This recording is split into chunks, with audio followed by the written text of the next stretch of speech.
Бірқатар адамдар маған Қазақстанның қазіргі жағдайын айтуымды өтінді. Сондықтан бүгін мен біздің елдегі басты сұрақтардың біріне жауап беремін. Яғни адамдар бізге неге халықты ойлайтын әділетті басшылар билікке келмейді? Тіптен араб елдері сияқты мемлекет байлығын бөлісуді қаламаса да, ең болмаса сол қаржыны өздеріне тойымсыз шетелдерде зәулім сарайлар алуға жұмсағанша мемлекет мүддесі үшін қару-жарақ шығарып әскерді түзеп елде заводтар мен өндіріс орындарын салса, алдыға жылжитын едік қой деп жатады. Осы тұста біз біраз нәрсені ұмыт қалдырамыз. Мысалы, біздердің араларымыздан қандай да бір адам офис қызметкері болып жұмысқа орналасса, артық нәрсе жымқырмаймын деп кепіл бола ала ма? Егер мұқият қарасаңыздар, сол саладағы кейбір қызметкерлер мүмкіндік туса ақырын қағаз, ручка, степлер секілді заттарды үйіне тартып кетеді. Сол секілді қандай да бір кісі басшылық қызметіне келсе, және жұмыс алаңында керексіз қалған темір, металл секілді саталатын сұраусыз қалған заттарды көріп қалса, дереу жүк көлігін жалдап үйіне тиеп кеткенін көре аламыз. Сол сияқты еліміздің көптеген аумақтарында жұмыс берушілер тек ақшамен ғана жұмысқа қабылдайды. Сен мың жерден керемет білімді болып, қолыңда қызыл диплом болса да, жұмыс берушіге оқымай жай дипломмен келген адам қалтасына салатын салып жіберсе, сөзге келместен екіншісін жұмысқа қабылдай салады. Сол секілді көптеген ота жасайтын емханалар мен білім беру мамандарының алдына барсаңыз, ай сайын алатын айлығынан бөлек келушілерден дәметіп тұрады. Көптеген университет, әсіресе колледж білімгерлері оқымай жауып тастайды. Солай парадан ақша тауып үйренген ұстаздар шынайы білімі бар білімгерлерді көрсе де, ақша бермесең өткізбеймін деп тісін батырады. Ал басшылардың көбісі ең жылы жұмсақ орындарға жараса да, жарамаса да өз туыстары мен таныстарын отырғызуға тырысады. Міне осылай көптеген мысал келтіре алар едім, бірақ негізгі мағынасы түсінікті болды деп ойлаймын. Біздің елде тек биліктегілер ғана емес, жалпы халықтың ниеті солай. Егер мүмкіндік бола қалса, ешнәрсені аямай параны асап тұрып жеуге дайын, және ең жақсы орындарға өз туыстарын бірінші кезекте орналастыруға әрекет жасайды. Мысалы, парақор болып отырған мектеп директоры немесе кейбір әкімдер, олар Назарбаев ұрпағынан емес қой. Қарапайым халықтан шығып 15-20 жыл қызмет етіп, басшылық қызметіне келген адамдар.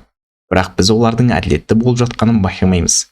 Егер халық жаппай парақор, мүмкіндік болса мемлекет мүлкін аяусыз ұрлап өз үйіне тартуға бейім болса, және өз туыстарын ең жақсы қызметтерге орналастырғыш болса, әлбетте сол мемлекетте елдің пиғыл ниетіне байланысты басшылар билікке келеді. Егер халық маскүнем болса, мемлекет басына маскүнемдер келеді. Егер халық өліп қалған империяны аңсағыш шовинистер болса, мемлекет басына сондай адамдар келеді. Егер халық кәсіпкер болса, кәсіпкер басшылар билікке келеді. Сондай-ақ билікті кетіреміз деп бүлік шығарумен еш нәрсе өзгермейді. Анда бүлік шығару адам өлтіруден де ауыр күнә делінген. Бұл көптеген жазықсыз адам шығындарына алып келеді. Қаншама мемлекет бүлік шығарудың нәтижесінде жойылып кетті. Ливияда бүлік шығу нәтижесінде ақш әскері басып кіріп, қаншама халықты бейшара қылып жіберді. Сол секілді Жоңғар хандығы да бүлік шығудың нәтижесінде жойылып кетті. Бірақ кейбір жағдайда бірқатар адам шығындарының нәтижесінде билік құласа да бұл еш нәтиже бермейді. Алысқа бармай Қырғызстанды қарасақ та, олар қаншама басшыларын елден қуып шықты, бірақ оларда айтарлықтай өзгеріс болмады, себебі билік ауысса да халықтың пиғылы сол қалпында қалды. Халық өзгермейінше басқа түр әлпеттегі адамдар орын ауыстырып келе береді. Мен әрине биліктегілердің істеп жатқаны дұрыс деуден аулақпын. Әр адам жеке басына жауап береді. Егер біреудің үлесін басқа біреу жеп қойса, ол тек қарнын отпен толтырған болады. Хазіреті Омардың заманында оған кешкі уақытта бір кісі келген болатын. Сонда Омар бір шамды өшіріп басқасын жақты. Әлгі кісі таңғалып, неге жанып тұрған шамды өшіріп басқасын жақтыңыз деп сұрады. Сонда Омар, мен өшірген шам халықтың қаражатына алынған болатын. Ол халық ісіне арналған, оны мен жеке істеріме қосуыма хақым жоқ. Өз жеке істерімен достарымен сөйлесіп отырғанда, өз ақшама алған шамды қолдарам деп жауап берді. Бұл жерден біз биліктегілерге мемлекет қаражатын жымқыруға болмайтындығын түсінеміз.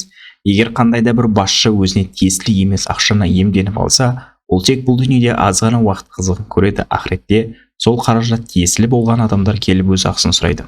Сонда Алланың бұйрығымен иемденіп алушы тарап ақысы желінген тарапқа сауаптармен өтейді. Сауаптары таусылса, ақысы желінген тараптың күнәларын арқалап тозаққа тасталады. Сонда 20 миллион адамның ақысын жеген адам ақыретте не болады? Әрине жегені желкесінен шығады. Сіздер біздердің араларымызда парақорлық пен ұрлықтан, әділетсіздіктен аулақ тақуа адамдар бар ғой деулеріңіз мүмкін. Әрине олар азшылықта және олар да басқалар секілді әділетсіз басшылық тарапынан зиян көріп жатады. Дегенмен олар сабыр сақтау керек. Егер адам сабырлық танытса, Алла оның сауабын есеп-қисапсыз береді. Сондықтан ақыретте әркім өзінің қол екі істегенін көреді.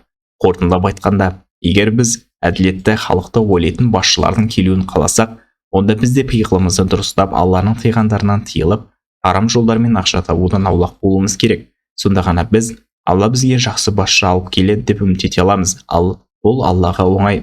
Ол кез келген патшаның тағын аударып жіберіп, орнына басқасын алып келуге құдіретті. Достар, егер сіздер ютубтан ақша табуды үйренгілеріңіз келсе, мен төменде қалдырған сілтемеге өтіп толық ақпарат біле аласыздар.